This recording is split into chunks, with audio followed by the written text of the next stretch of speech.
ദൈവനാമം മഹത്വപ്പെടുമാറാട്ടെ. കഴിഞ്ഞ മാസം നമ്മൾ 1 കൊരിന്ത്യർ 1-ാമത്തെ അധ്യായത്തിൻ്റെ 25-ാം വാക്യം വരെയാണ് ശ്രദ്ധിച്ചത്. നമുക്ക് അതിൻ്റെ ബാക്കി ഇന്ന് നോക്കാം. ഈ സെഷനിൽ നമുക്ക് 1-ാമത്തെ അധ്യായം അവസാനിപ്പിക്കാം. കഴിഞ്ഞ മാസം നമ്മൾ അവസാനിപ്പിച്ചത് ഇത് പറഞ്ഞുകൊണ്ടാണ്. ദൈവം ക്രൂശ് എന്ന നിന്ദാപരമായിട്ടുള്ള ഒരു വസ്തുവിനെ ഉപയോഗിച്ച് തൻ്റെ രക്ഷണ്യ പദ്ധതി ഒരുക്കി. ഈ കാര്യം ചെയ്തതിലൂടെ ലോകത്തിൻ്റെ ജ്ഞാനത്തെ നിഷ്ഫലമാക്കി, ഭോഷത്തരമാക്കി.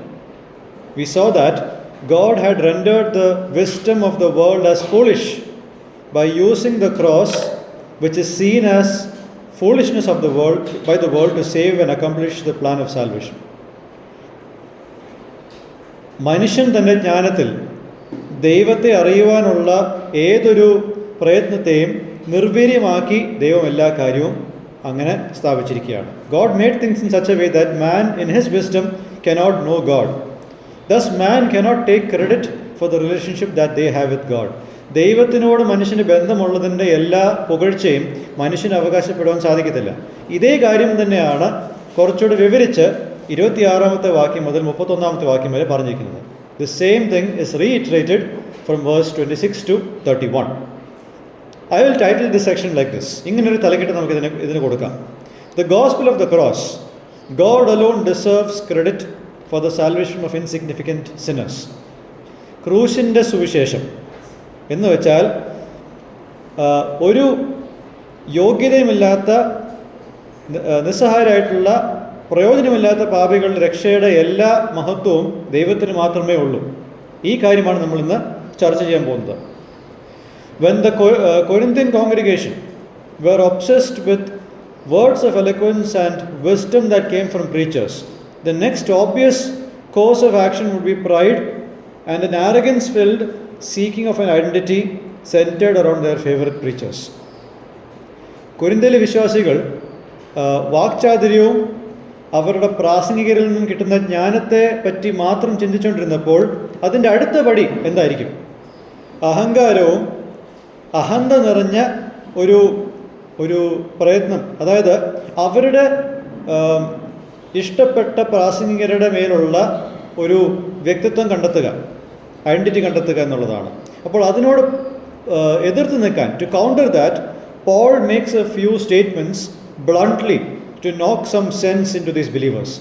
ഇതിനോട് എതിർത്ത് നിൽക്കാൻ പൗലോസ് നേർക്ക് നേരെ അവരുടെ മനസ്സിൽ സുബോധം വരുത്തുവാൻ ചില കാര്യങ്ങൾ പറയുന്നുണ്ട്.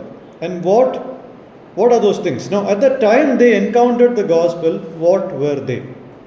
സുവിശേഷം ഇവർ കേട്ടപ്പോൾ ഇവരെന്തായിരുന്നു? Now, it's a possibility that they climbed up the social ladder after they got saved.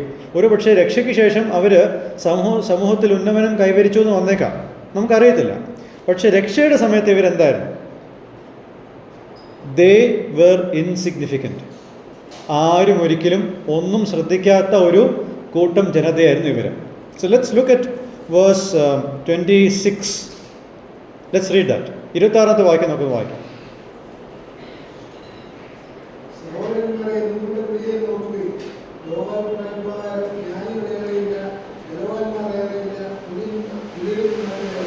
Okay, so one, they that prefer words of wisdom were not wise by human standards.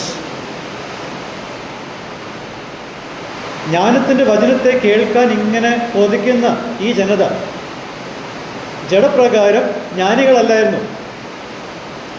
These people for the most part were not of the educated elite of the city of Corinth when the gospel came to them. സുവിശേഷ സത്യങ്ങൾ ഇവരുടെ അടുത്ത് വന്നപ്പോൾ വിദ്യാഭ്യാസം കൂടിയ ആ ഒരു ജനതയുടെ ഭാഗമല്ലായിരുന്നു ഇവർ. Okay, second, they were not influential, അല്ലെങ്കിൽ ബലവാന്മാരല്ലായിരുന്നു.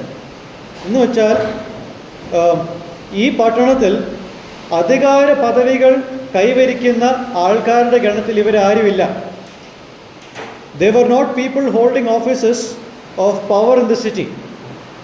They didn't have the power to change or manipulate major decisions of the city council in their favor.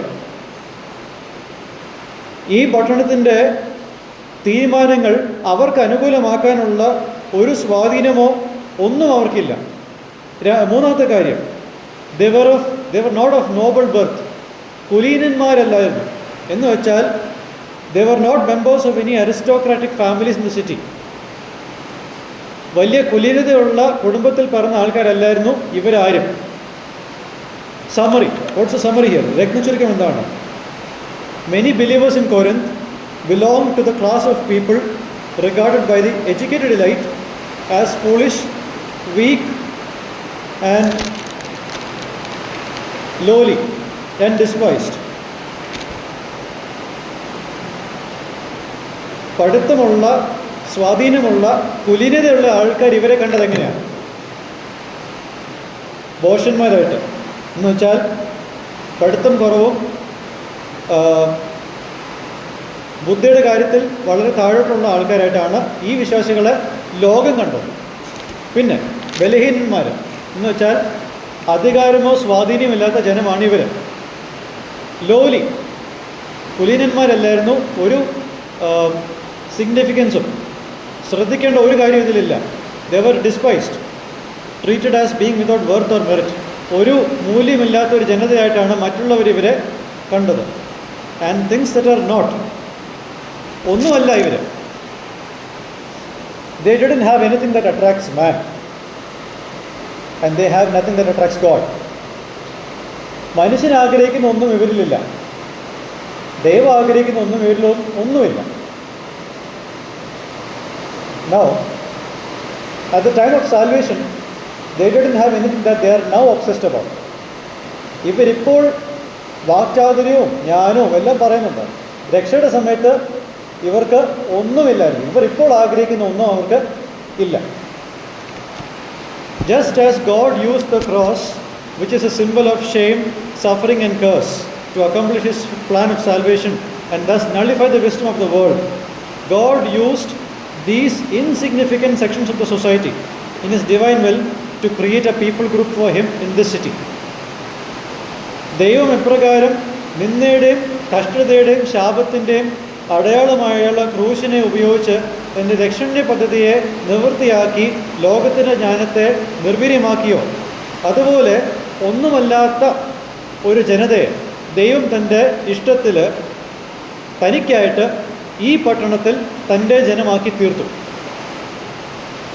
God chose what is foolish to shame the wise who tried to reach God through their wisdom. ജ്ഞാനം ഉപയോഗിച്ച് ദൈവഭാഗത്തേക്ക് തിരിയുവാൻ അല്ലെങ്കിൽ എത്തുവാൻ ശ്രമിച്ച ഒരു ജനതയെ, ജ്ഞാനമുണ്ടെന്ന് പറഞ്ഞ ജനതയെ നാണം കെടുത്തുവാൻ ഈ ബോഷന്മാരായിട്ടുള്ള ആളുകളെ ദൈവം തിരഞ്ഞെടുത്തു. ബലവാന്മാരാണെന്ന് കരുതുന്ന ഒരു ജനതയെ നാണം കെടുത്തുവാൻ ബലഹീനന്മാരെ ദൈവം തിരഞ്ഞെടുത്തു.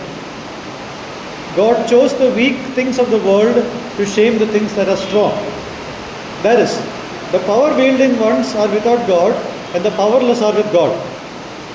സ്വാധീനം ഉപയോഗിക്കുന്നവർക്ക് ദൈവമില്ല, ഒട്ടും സ്വാധീനമില്ലാത്തവർക്ക് ദൈവമുണ്ട്. God chose the lowly things of the world, despised things of the world and the things that are not, to nullify the things that are. താഴ്ന്നു കിടക്കുന്ന, നിന്ദയായി കിടക്കുന്ന, ഒന്നുമല്ലാതായിരിക്കുന്ന ആൾക്കാർ ദൈവം തിരഞ്ഞെടുത്ത് എല്ലാം ഉണ്ടെന്ന് കരുതുന്ന ജനങ്ങളെ ദൈവം നാണം കെടുത്തുന്നു. The Greeks were the elite and were wise and they were in search of truth. യവനന്മാർ ശ്രേഷ്ഠന്മാരും ജ്ഞാനികളുമായിരുന്നു, സത്യാന്വേഷികളായിരുന്നു. And the Jews, the self-righteous Jews, they were in pursuit of the Messiah. ഈ സ്വയം നീതീകരിക്കുന്ന യഹൂദന്മാർ മശിഹയുടെ അന്വേഷണത്തിലാണ്. Now what do we see here? The power and wisdom of God present in bringing the non-elite that are insignificant to the world to a saving relationship with God that is spiritually significant.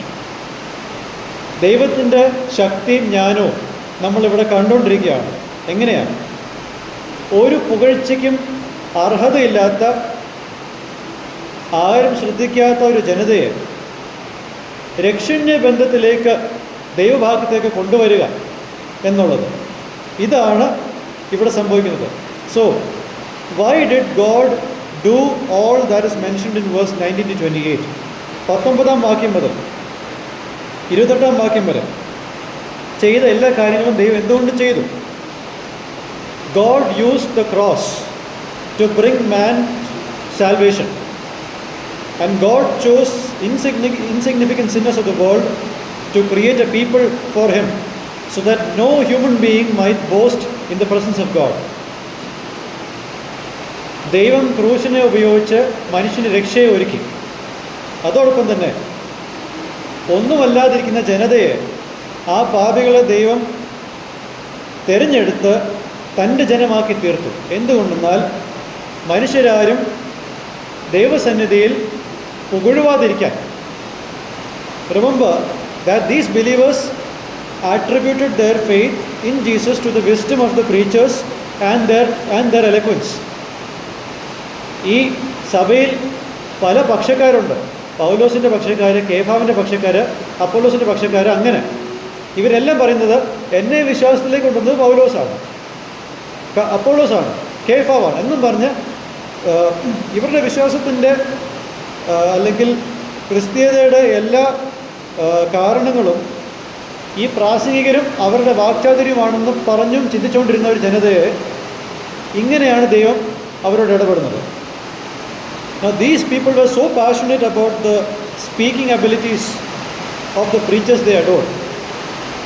അവർ ആരാധിച്ചിരുന്ന പ്രാസംഗികരുടെ സംസാരത്തെ വളരെയധികം ആരാധിച്ചിരുന്നു ഈ വ്യക്തികൾ. And Paul reminds them one thing in verse 30. 30 വാക്യത്തിൽ ഒരു കാര്യം പൗലോസ് ഇവരോട് ഓർമ്മിപ്പിക്കുന്നുണ്ട്. വായിച്ചേ.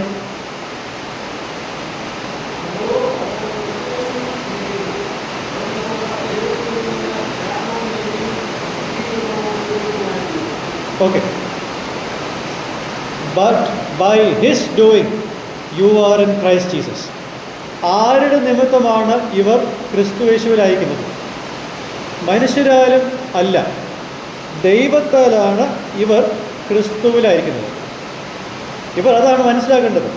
ഇവരുടെ പ്രസംഗികരുടെ പ്രസംഗം കൊണ്ടോ വാക്ചാതുര്യം കൊണ്ടോ ജ്ഞാനം കൊണ്ടോ അല്ല, അതിനെ ദൈവം ഉപയോഗിച്ചു. പക്ഷേ അതിനുമപ്പുറം ദൈവമാണ് അതിൻ്റെ കാരണഭൂതൻ. He already hinted that fact in his thanksgiving in 1 verse 4-6.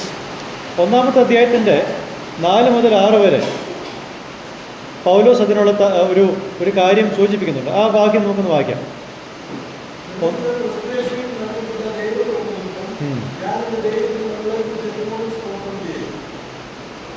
Okay, 5-ഉം 6-ഉം കൂടെ വായിക്കാം.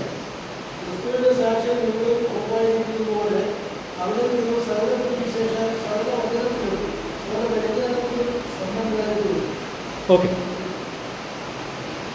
Their faith in Jesus was ultimately not due to the preachers who spoke to them, or words of wisdom or eloquence. ഇവരോട് പ്രസംഗിച്ച പ്രാസംഗികരുടെ പ്രസംഗമോ വാക്ചാതുര്യമോ ജ്ഞാനത്തിൻ്റെ വാക്കുകളോ ഒന്നും അല്ല ഇവരുടെ വിശ്വാസത്തിൻ്റെ ആത്യന്തികമായിട്ടുള്ള കാരണം.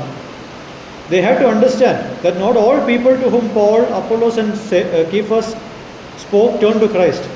പൗലോസും അപ്പൊല്ലോസും കേഫാവും എല്ലാവരും പല ആൾക്കാരോട് സംസാരിച്ചു. അവരാരും എല്ലാവരും ക്രിസ്തുവിലേക്ക് വന്നിട്ടില്ല. Think about that.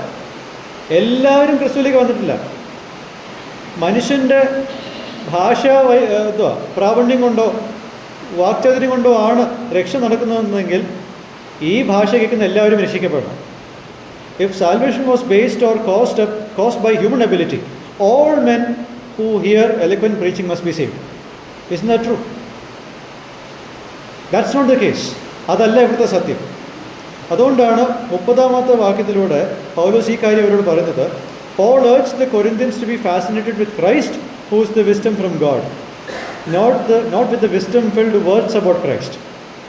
പൗലോസ് ഇവരോട് പറയുന്നത് എന്താ? ദൈവത്തിൽ നിന്നുമുള്ള ജ്ഞാനമായ ക്രിസ്തുവിനെ നോക്കുക, അല്ലാതെ ക്രിസ്തുവിനെ പറ്റിയുള്ള ജ്ഞാനം നിറഞ്ഞ വാക്കുകളിലല്ല അവരുടെ ശ്രദ്ധ ഉണ്ടാവുന്നത്. There is a big difference there, huge difference there.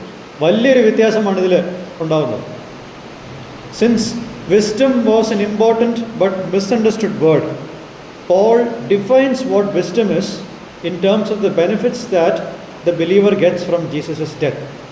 ജ്ഞാനം എന്നുള്ളത് പ്രധാനപ്പെട്ടതായതും അതുപോലെ തന്നെ തെറ്റിദ്ധരിക്കപ്പെടുമായതുള്ളൊരു വാക്കായതുകൊണ്ട് ഇതിനെ പൗലോസ് നിർവചിക്കുന്നുണ്ട്. എങ്ങനെയാണ് വിശ്വാസികൾക്ക് യേശുവിൻ്റെ മരണം നിമിത്തം കിട്ടുന്ന പ്രയോജനങ്ങളുടെ അടിസ്ഥാനത്തിലാണ് ഈ വാക്കിനെ ഡിഫൈൻ ചെയ്യുന്നത്. So there are 3 things listed in verse 30. 3 കാര്യങ്ങളാണ് 30-ാമത്തെ വാക്യത്തിൽ നമ്മൾ കാണുന്നത്. 1. Righteousness, sanctification, redemption. നീതി, വിശുദ്ധീകരണം, വീണ്ടെടുപ്പ്. 3 കാര്യങ്ങളാണ് ഇവിടെ പറയുന്നത്. What is righteousness? God justifies sinners by reckoning the perfect righteousness of the blessed one who died as a cursed person on a shameful object. നിന്ദയുടെ അടയാളമായിരിക്കുന്ന ഒരു വസ്തുവിൽ ഒരു ശാപമായിട്ട് അനുഗ്രഹിക്കപ്പെട്ട ഈ ദൈവപുത്രൻ മരിച്ചതുകൊണ്ട് ആ വ്യക്തിയുടെ സമ്പൂർണ്ണ നീതി ദൈവം പാപികളുടെ മേൽ നൽകി ദൈവം പാപികളെ നീതീകരിക്കുന്നു. ഇതാണ് നീതി എന്നുള്ള വാക്കുകൊണ്ടുള്ള അർത്ഥമായിരിക്കുന്നത്. Second, holiness or sanctification. വിശുദ്ധി എന്ന് പറയുമ്പോൾ the shame of the cross is used to transform unrighteous and unholy people into God's holy people. ക്രൂശിൻ്റെ ലജ്ജയെ ദൈവം ഉപയോഗിച്ച് അനീതിയും അധർമ്മികളുമായിരിക്കുന്ന ആൾക്കാരെ ദൈവത്തിൻ്റെ വിശുദ്ധന്മാരായിട്ട് പരിവർത്തനം ചെയ്യുന്നു. അതാണ് നമ്മൾ 1-ാമത്തെ അധ്യായത്തിൻ്റെ 2-ാമത്തെ വാക്യത്തിൽ കണ്ടത്. To the church of God which is in Corinth, to those who have been sanctified in Christ Jesus, called as saints. See that? വിശുദ്ധന്മാരായിട്ട് വിളിക്കപ്പെടുവാൻ ക്രിസ്തുവാണ് മുഖാന്തരം. ക്രിസ്തുവിനെ പറ്റി സംസാരിക്കുന്ന പ്രാസംഗികരല്ല. Then redemption, വീണ്ടെടുപ്പ്. Jesus' death liberates people from their sin and death, an age-old problem which people have tried to solve using all sorts of philosophies and religious practices. സാർവത്രികമായിട്ട് കാലാകാലങ്ങളിലായിട്ടുള്ള ഒരു പ്രശ്നമാണ് മരണം, പാപം എന്നുള്ള വിഷയങ്ങൾ. ഇതിനെ പരിഹരിക്കുവാൻ അനേകം സിദ്ധാന്തങ്ങളും മതങ്ങളും ഈ ലോകത്തുണ്ട്. എന്നാൽ അതിനൊന്നും കഴിയാത്തത് യേശുവിൻ്റെ മരണത്തിന് സാധിച്ചു. യേശുവിൻ്റെ മരണം ലോകത്തെ അവരുടെ പാപങ്ങളിൽ നിന്നും മരണത്തിൽ നിന്നും വിടുവിക്കുന്നു. So the conclusion is that if these believers have come to place their faith in Jesus only because of the divine will and work, these believers have the right to boast only in the Lord, not in any other person. ഇവിടെയുള്ള ഒരു conclusion ഞാൻ പറയുന്നത്, ഈ വിശ്വാസികൾ ദൈവത്തിൻ്റെ ഹിതവും പ്രവൃത്തി നിമിത്തം ഇവരവരുടെ വിശ്വാസത്തെ യേശുവിൽ അർപ്പിച്ചുവെങ്കിൽ ഈ വിശ്വാസികൾക്ക് വേറെ ആരിലും പുകഴുവാൻ പ്രശംസിക്കുവാൻ അർഹതയില്ല. അവർക്ക് കർത്താവിൽ മാത്രമേ പ്രശംസിക്കുവാനുള്ള അർഹതയുള്ളൂ. ഇതിനെ സപ്പോർട്ട് ചെയ്യുവാൻ 31-ാമത്തെ വാക്യത്തിൽ യെരമ്യാവ് 9:23-24 വാക്യങ്ങൾ കടമെടുത്തിട്ടുണ്ട്. നമുക്കിത് വായിക്കാം. 31-ാമത്തെ വാക്യം വായിക്കാം. പുകഴുന്നവൻ അല്ലെങ്കിൽ പ്രശംസിക്കുന്നവൻ യഹോവയിൽ പ്രശംസിക്കട്ടെ. Let the one who boast in the Lord. ഇതാരുടെ കർത്താവ് അവിടെ പറയുന്നത്? The Lord says to the people of Judah who shouldn't that people should not boast in their worldly things like wealth, wisdom and strength. സമ്പത്ത്, ജ്ഞാനം, ശക്തി എന്നീ ലോകപരമായിട്ടുള്ള കാര്യങ്ങളിൽ ഇവർ പ്രശംസിക്കരുതെന്നുള്ളത് കർത്താവ് യഹൂദ ദേശത്തോട് പറയുന്നതാണ്. യെരമ്യാവ് 9:23-24. Rather, they should boast in the fact that they have the understanding to know the Lord. കർത്താവിനെ അറിയാൻ കഴിയുന്നു എന്നുള്ള കാര്യത്തിലാണ് അവരുടെ പ്രശംസ ഉണ്ടാവേണ്ടത്, മറ്റൊന്നിലുമല്ല. The Corinthians must boast only in God. ഈ കൊരിന്ത്യ വിശ്വാസികൾ പ്രശംസിക്കേണ്ടത് ദൈവത്തിൽ മാത്രമാണ്, അല്ലാതെ മനുഷ്യരിലല്ല. ഇവരുടെ പ്രശ്നം ഇവർ മനുഷ്യരിലാണ് പ്രശംസിക്കുന്നത്. Why boast only in God? because He alone is responsible for their faith, not men and their ability. മനുഷ്യരുടെ കഴിവുമല്ല ഇവരുടെ വിശ്വാസത്തിൻ്റെ കാരണം, ദൈവം മാത്രമാണ് ഇവരുടെ വിശ്വാസത്തിൻ്റെ ഉത്തരവാദി. So I just want to give 2 lessons before we close today's first session. ഇന്നത്തെ ആദ്യത്തെ സെഷൻ പറഞ്ഞ് അവസാനിപ്പിക്കുന്നതിന് മുമ്പ് ഞാൻ നിങ്ങളോട് 2 കാര്യങ്ങൾ പാഠങ്ങളായിട്ട് പറഞ്ഞ് നമുക്ക് തീർക്കാം. Number 1, our fascination with gifted, eloquent preachers and musically talented people in church takes our eyes off the all-worthy Jesus, and the consequence of such an action is dangerous. വളരെ കഴിവുള്ള വാക്ചാതുര്യമുള്ള പ്രാസംഗികരിലും സംഗീതത്തിൻ്റെ കാര്യത്തിൽ വളരെയധികം കഴിവുള്ള ആൾക്കാരിലും നമ്മൾ ഒരുപാടങ്ങ് ആരാധിക്കുകയും പുകഴുകയും ചെയ്യുമ്പോൾ സംഭവിക്കുന്നത് സമ്പൂർണ്ണനായ യേശുവിൽ നിന്നും നമ്മളുടെ കണ്ണുകളെ എടുത്ത് മാറ്റുക എന്നുള്ളതാണ്. അതിൻ്റെ പരിണിത ഫലം വളരെ അപകടം പിടിച്ചതാണ്. We have that danger is we have such a high level of perception about ourselves and a lack of concern and respect for others who don't fit that billing.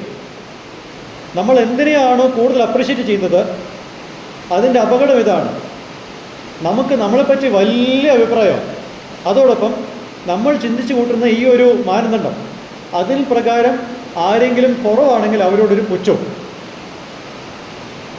Now, if any one of you and I, if we are so obsessed with our eloquence, വാക്ചാതുര്യത്തിൻ്റെ കാര്യത്തിൽ നമുക്ക് ആർക്കെങ്കിലും എന്തെങ്കിലും ഒരു ആരാധന ഉണ്ടെങ്കിൽ, let me ask you one thing. At the time of your salvation, were you super eloquent? നിങ്ങളുടെ രക്ഷയുടെ സമയത്ത് നിങ്ങൾ വളരെ വാക്ചാതുര്യമുള്ള ഒരാളായിരുന്നു. Or did you have any eloquence at all at that time? നിങ്ങൾക്ക് എന്തെങ്കിലും വാക്ചാതുര്യം ഉണ്ടായിരുന്നു? Even if you did have, how does the world value your eloquence on a scale of 0 to 10? ഇനി നിങ്ങൾക്ക് വാക്ചാതുര്യം ഉണ്ടെങ്കിൽ 0 മുതൽ 10 വരെയുള്ള ഒരു സ്കെയിലിൽ ലോകം നിങ്ങളുടെ വാക്ചാതുര്യത്തെ എങ്ങനെ വിലയിരുത്തും? To those who are fascinated by talents, let me tell you this or ask you this. Are you as talented as what you seek or rate others? കഴിവിനെ മാത്രം കണ്ട് ആൾക്കാരെ അളക്കുന്ന ആരെങ്കിലും നമ്മുടെ ഇടയിൽ ഉണ്ടെങ്കിൽ അവരോടുള്ള ചോദ്യം ഇതാണ്: നിങ്ങൾ മറ്റുള്ളവരിൽ കഴിവുകളെ അളക്കുമ്പോൾ ആ ഒരു അളവുകോലിനനുസരിച്ച് കഴിവ് നിങ്ങൾക്കുണ്ടോ? മ്യൂസിക്കിൻ്റെ കാര്യത്തിൽ അല്ലെങ്കിൽ വേറെ ഏതെങ്കിലും കാര്യത്തിൽ, അതും രക്ഷയുടെ സമയത്താണുള്ളത് എന്ന് ചോദിക്കുക. Does the world even think of you as supremely talented? നിങ്ങളുടെ കഴിവിനെ ലോകത്തിന് അറിയാൻ പറ്റും. ഇനി നിങ്ങൾ ഇവിടെ ഒരു നല്ല ഒരു മ്യൂസിഷ്യൻ ആണെന്ന് വിചാരിക്കുക, അല്ലെങ്കിൽ എപ്പോഴും പാട്ട് പാടുന്ന ഒരാളെന്ന് വിചാരിക്കാം. ഒരു തൃശ്ശൂരിൽ ആരെങ്കിലും നിങ്ങൾ അറിയും, പോട്ടെ പാലക്കാട് ആരെങ്കിലും നിങ്ങൾ അറിയും. ഈ ഇട്ടാവട്ടത്ത് നമ്മൾ എന്തൊക്കെയോ ആണെന്ന് പറഞ്ഞാണ് നമ്മളുടെ ഒരു അഹങ്കാരം. There are better singers who are highly talented in the world. നമ്മളെക്കാൾ നല്ലപോലെ പാട്ട് പാടുന്ന ഒരുപാട് കഴിവുള്ള കലാകാരന്മാർ വേറെ ഉണ്ട് ലോകത്ത്. There are many who are immensely successful, much more than we can ever be in terms of wealth and other criteria. പണത്തിൻ്റെ കാര്യത്തിലും മറ്റേത് മാനദണ്ഡം നോക്കിയാലും ഈ ലോകത്ത് നമ്മളെക്കാൾ അധികം വിജയം കൈവരിച്ച ഒരുപാട് പേര് നമുക്ക് ചുറ്റുമുണ്ട്. നമുക്ക് എത്തിപ്പെടുവാൻ കഴിയുന്ന അളവിനേക്കാൾ അപ്പുറമായിട്ട്. If success or talent or anything like that was the criteria to be in a relationship with God, you and I wouldn't be considered for that. വിജയമോ കഴിവോ അല്ലെങ്കിൽ അതുപോലെ മറ്റെന്തുമായിരുന്നു ദൈവത്തോട് ബന്ധപ്പെടാനുള്ളൊരു മാനദണ്ഡമായിട്ട് ദൈവം വെച്ചിരുന്നെങ്കിൽ നമുക്ക് ആർക്കും ഈ ബന്ധത്തിന് വരുവാൻ ഒരു യോഗ്യത ഉണ്ടാവില്ല. If God were to apply that same yardstick that you apply to others, you have no hope. നമ്മൾ മറ്റുള്ളവർ അളക്കുന്ന ആ അളവുകോല് അത് ദൈവം നമുക്ക് അളക്കി തരുവാണെങ്കിൽ നമുക്ക് ഒരു പ്രത്യാശയില്ല. And the same logic is applied for the criteria of holiness and righteousness. ഇതേ മാനദണ്ഡം തന്നെയാണ് നീതിയുടെ കാര്യത്തിലും വിശുദ്ധിയുടെ കാര്യത്തിലും ദൈവം നോക്കുന്നത്. So believers, we have absolutely nothing that God looks for, and we also don't have what the world looks for. ദൈവം നമ്മളിൽ നിന്നും ആഗ്രഹിക്കുന്നത് നമുക്കില്ല. പക്ഷെ ലോകം ആഗ്രഹിക്കുന്നതും നമുക്കില്ല. Yet we enjoy something which the super successful or the multi-talented people in the world don't enjoy. ഒരുപാട് കഴിവുള്ള അനേകം പേർക്കും ഒരുപാട് വിജയങ്ങൾ സാമ്പത്തികമായിട്ടും രാഷ്ട്രീയപരമായിട്ടും കൈവരിച്ച അനേകം പേർക്കും ആസ്വദിക്കാൻ കഴിയാത്തത് നമുക്ക് ആസ്വദിക്കാൻ കഴിയും. There are people who are ultra religious in this world than us. നമ്മളെക്കാളും ഭക്തിയോട് ജീവിക്കുന്ന മറ്റ് മതങ്ങളിലെ ആൾക്കാരുണ്ട് ഈ ലോകത്ത്.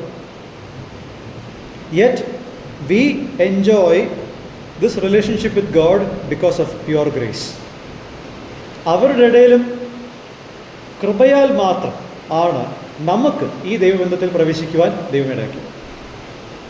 There are many who seek the truth, and here we are, sought out by God and found out by Him. സത്യാന്വേഷികൾ അനേകം പേര് നമുക്ക് ചുറ്റുമുണ്ട്. എന്നാൽ നാമോ നമ്മളെ ദൈവം അന്വേഷിച്ച് കണ്ടെത്തിയവർ. We, out of all the people in this world, being God's people is a shock and shame to others. ഈ ലോകത്തുള്ള മറ്റുള്ളവരുടെ മുമ്പിൽ നമ്മൾ അവർക്കൊരു ഷോക്ക് ഫാക്ടറാണ്. നമ്മൾ ദൈവത്തിൻ്റെ മക്കളായി തീർന്നു എന്നുള്ളത് അത് അവരെ ആശ്ചര്യപ്പെടുത്തുന്നൊരു കാര്യമാണ്. When an entire Jewish nation still waits for the Messiah, here we are, enabled by God to believe in the Messiah He sent.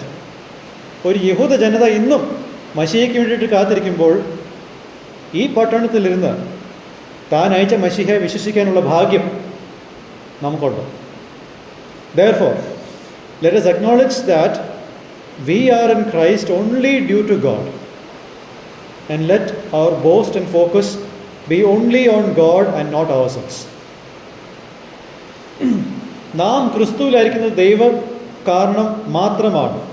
അതുകൊണ്ട് നമ്മളിലും മറ്റാരിലുമല്ല, മറിച്ച് നമ്മളുടെ പ്രശംസയും നമ്മളുടെ ശ്രദ്ധയും ദൈവത്തിൽ മാത്രമായിരിക്കുക ഈ കാര്യത്തിൽ. The application here is, thank God that you are able to put your trust in the gospel, which doesn't make sense to the vast majority of the world. ഈ ലോകത്തിൻ്റെ യുക്തിക്ക് സുവിശേഷം ഒരിക്കലും അവർക്ക് ദഹിക്കുവാൻ കഴിയത്തില്ല. പക്ഷേ ആ സുവിശേഷത്തിൽ വിശ്വസിക്കുവാൻ നിങ്ങൾക്ക് ഒരു അബിലിറ്റി ഉണ്ടായി എന്ന് പറയുന്നത് അത് ദൈവത്തിന് നന്ദി പറയേണ്ട ഒരു കാര്യമാണ്.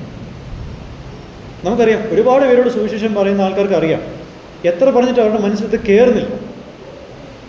സുവിശേഷം പറയുന്നവർക്കേ അത് മനസ്സിലാവത്തുള്ളൂ കേട്ടോ, അല്ലാത്തവർക്ക് അത് മനസ്സിലാവത്തില്ല. എത്ര പറഞ്ഞാലും അവർക്കത് ഉൾക്കൊള്ളുവാൻ സാധിക്കത്തില്ല. പക്ഷേ ഭാഗ്യവശാൽ നമുക്ക് ഈ മുറിയിലിരിക്കുന്ന നമുക്ക് അത് ഉൾക്കൊള്ളുവാനുള്ള ഒരു കൃപ ദൈവം നമ്മളുടെ മനസ്സിൽ തുറക്കുന്നതിലൂടെ കാണിച്ചത്. So be humble instead of being proud. അഹങ്കരിക്കുന്നതിന് പകരം താഴ്മ ധരിക്കണം ഈ കാര്യം. ഇവരോട് അതുതന്നെയാണ് പറയുന്നത്. നിങ്ങളുടെ പ്രാസംഗികരും നിങ്ങൾ അഹങ്കരിക്കാതെ ദൈവം നിങ്ങളുടെ മനസ്സ് തുറന്ന് അവരുടെ വാക്കുകളെ സ്വീകരിക്കാൻ കഴിഞ്ഞു എന്നുള്ള കാര്യത്തിൽ നിങ്ങൾ അഹങ്കരിക്കരുത്, താഴ്മയോടിരിക്കും. Now, second lesson. Out of our over fascination for preachers, we often tend to find our eternal needs be met in them. പ്രാസംഗികരെ അമിതമായിട്ട് സ്നേഹിച്ച് അവരെ അമിതമായിട്ട് ആരാധിക്കുന്നതിലൂടെ പലപ്പോഴും നമ്മളുടെ നിത്യ ആവശ്യങ്ങളുടെ കാര്യത്തിൽ നമ്മൾ അവരെ ആശ്രയിക്കുന്ന ഒരു സ്ഥിതിയിലേക്ക് വരും. we lose focus of Christ and we are so focused on men. പലപ്പോഴും ക്രിസ്തുവിലുള്ള നമ്മളുടെ ആ ഒരു ശ്രദ്ധ മാറി മനുഷ്യരിലേക്ക് മാത്രം നമ്മൾ അധികമായിട്ട് ഇഷ്ടപ്പെടുന്ന പ്രാസംഗികരിലേക്ക് നമ്മളുടെ ശ്രദ്ധയെ കൊണ്ടുവരുന്നൊരു കാര്യമുണ്ട്. Remember that those whom we follow with an ardent fan following, they are also in need of forgiveness from sins. നമ്മൾ ആരെയാണോ ഹൃദയംഗമായിട്ട് ഇങ്ങനെ ഫാനായിട്ട് ഇങ്ങനെ കൊണ്ടു നടക്കുന്നത്, അല്ലെങ്കിൽ നമ്മൾ ആരുടെയൊക്കെ ഫാൻസ് ആണോ അവർക്കും പാപമോക്ഷം ആവശ്യമാണ്. They are not perfect people. അവരാരും പൂർണ്ണരല്ല, അവർക്കും ന്യൂനതകളുണ്ട്. They are in need of the righteousness and holiness needed to stand before God. ദൈവത്തിന് മുമ്പാകെ നിൽക്കാൻ പ്രാഗൽഭ്യം അവർക്കും ഉണ്ടാവണം, നീതിയും വിശുദ്ധിയും അവർക്കുണ്ടാവണം. They are also like us. They need Christ just like we do. നമുക്ക് ക്രിസ്തു ആവശ്യമുള്ളതുപോലെ അവർക്കും ആവശ്യമുണ്ട്. അതുകൊണ്ട് don't treat them as people who don't need Christ anymore. അവർക്കും ക്രിസ്തുവിനെ ആവശ്യമില്ല എന്ന തലത്തിൽ നമ്മൾ അവരെ ഇങ്ങനെ പൊക്കിക്കൊണ്ട് കൊണ്ടുവരുത്. പലപ്പോഴും നമ്മൾ അവരെ വഷളാക്കുന്നത്. അമിതമായിട്ട് സ്നേഹിച്ച് അവരെ നമ്മൾ ഈ രീതിയിൽ വഷളാക്കിക്കൊണ്ടിരിക്കുക. അത് ചെയ്യരുത്. So an application here is, remember that all good humans cannot provide what Christ alone provides. ക്രിസ്തുവിന് മാത്രം നൽകാൻ കഴിയാവുന്നൊരു കാര്യം ഈ ലോകത്തുള്ള എല്ലാ നല്ല ആൾക്കാർക്കും കഴിയാൻ തരില്ല. All good people cannot provide redemption from sin and its consequence. എല്ലാ നല്ല ആൾക്കാർക്കും പാപത്തിൽ നിന്നുമുള്ള വിടുതലും അതിൻ്റെ പാപത്തിൻ്റെ പരിണത ഫലങ്ങളിൽ നിന്നുള്ള വിടുതലും തരുവാൻ സാധിക്കത്തില്ല. They can't give us the holiness that God requires from us in order to relate to Him. ദൈവം നമ്മളിൽ നിന്നും ആഗ്രഹിക്കുന്ന വിശുദ്ധി അത് നൽകുവാൻ ലോകത്തിന് കഴിയത്തില്ല, നല്ലവർക്കും കഴിയത്തില്ല. God doesn't, or they can't give the righteousness that God requires. നമ്മൾ ദൈവം ആഗ്രഹിക്കുന്ന നീതി അത് നൽകുവാനും ഇവർക്ക് സാധിക്കത്തില്ല. So see men as men. Don't treat them like God. മനുഷ്യരായിട്ട് കാണണം, അല്ലാതെ അവരെ ദൈവതുല്യരായിട്ട് കാണരുത്. കാരണം ഇവിടെ ഞാൻ കഴിഞ്ഞ തവണ പറഞ്ഞത് I follow, I am of Paul, I am of Cephas, I am of Apollos, ഞാൻ പൗലോസിൻ്റെ പക്ഷക്കാരൻ. ഇംഗ്ലീഷിൽ ഐ ഫോളോ എന്നും പറഞ്ഞ് വരുന്ന ഒരു കാര്യമാണ്. See this is what Jesus Z, follow me. അതേ ലെവലിലുള്ള ഒരു ഫാൻ ഫോളോയിങ് ആണ് ഇപ്പോൾ ഇവരുടെ പുറകെ വന്നിരിക്കുന്നത്. അതിന് ഇവരല്ല ഉത്തരവാദികൾ, ഈ വിശ്വാസികളാണ്. ആ ഒരു തലത്തിലേക്ക് നമ്മൾ പോകരുത്.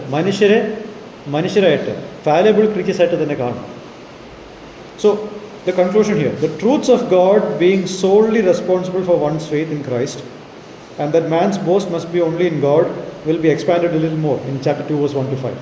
രണ്ടാമത്തെ അധ്യായത്തിൻ്റെ 1 മുതൽ 5 വരെയുള്ള വാക്യങ്ങളിൽ ഒരു വ്യക്തിയുടെ വിശ്വാസത്തിൻ്റെ പൂർണ്ണ ഉത്തരവാദി ദൈവമാണെന്നുള്ളതും മനുഷ്യൻ്റെ പുകഴ്ച അല്ലെങ്കിൽ പ്രശംസ ദൈവത്തിൽ മാത്രമായിരിക്കണം എന്നുള്ളതും കുറച്ചുകൂടെ വിവരിച്ച് രണ്ടാമത്തെ അധ്യായത്തിൻ്റെ 1 മുതൽ 5 വരെ നമുക്ക് അടുത്ത സെഷനിൽ ശ്രദ്ധിക്കാം. നമ്മളെല്ലാവരും ദൈവം സഹായിക്കട്ടെ. ദൈവനാമം മഹത്വപ്പെടുമാറാകട്ടെ.